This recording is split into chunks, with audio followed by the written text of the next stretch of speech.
Meanwhile, former Sky TV CEO and board member John Fellett says he was surprised to learn of Simon Moutter's sudden departure.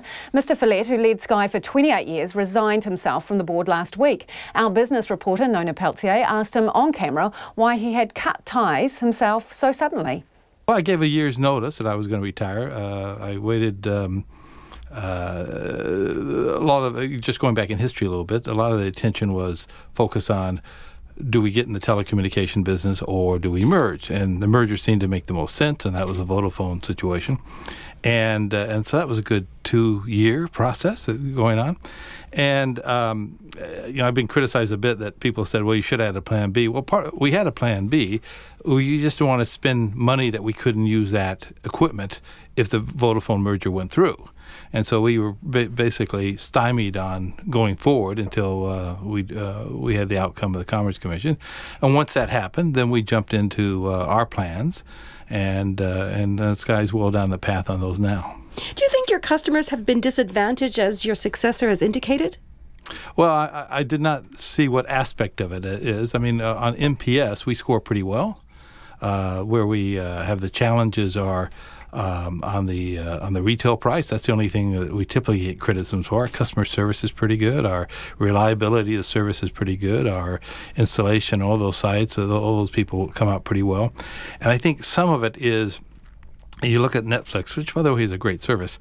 They don't do linear channels. They don't do movies. They don't do sports. Those are the 3 most expensive parts of the content game. They buy and create series and sell it at, probably looking at their global financial reports, probably sell at a loss.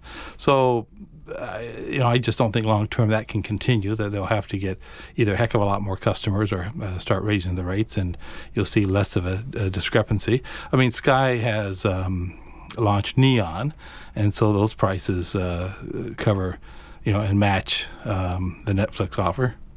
Do you think, were you surprised that Simon Moutter stepped down as he did? I really was. I figured Simon, who I know well and worked with and against over the last 7 years, I guess he's been there, was going to stay there till he retired. So it was a surprise for me. But look, these things happen. All of a sudden, you wake up one morning and decide, is this what I want to spend the rest of my life doing? And Simon, the answer was no today, or whenever he made the call, and he's leaving. You haven't seen the last of him. He'll pop up somewhere else. How about you? What are you going to do next? I'm doing a lot of fun with consultancy now. So content was always my expertise in the area that I had the most fun. So I'm advising copyright holders, the content providers, and content platforms.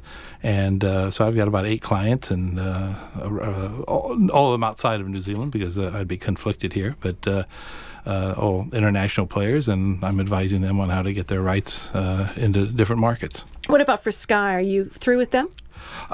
Look, I've got now I joined 91, so 28 years of emotional investment. It still makes up a sizable amount of the family wealth as it is, and so Sky, even if I didn't own any shares, Sky will always be my baby. And it kind of reminds me of Craig Heatley. Craig Heatley started Sky, hasn't been a shareholder in 20 years yet.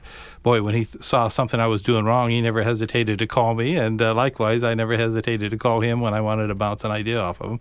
And I hope that continues with me and Simon Moutter, the new CEO.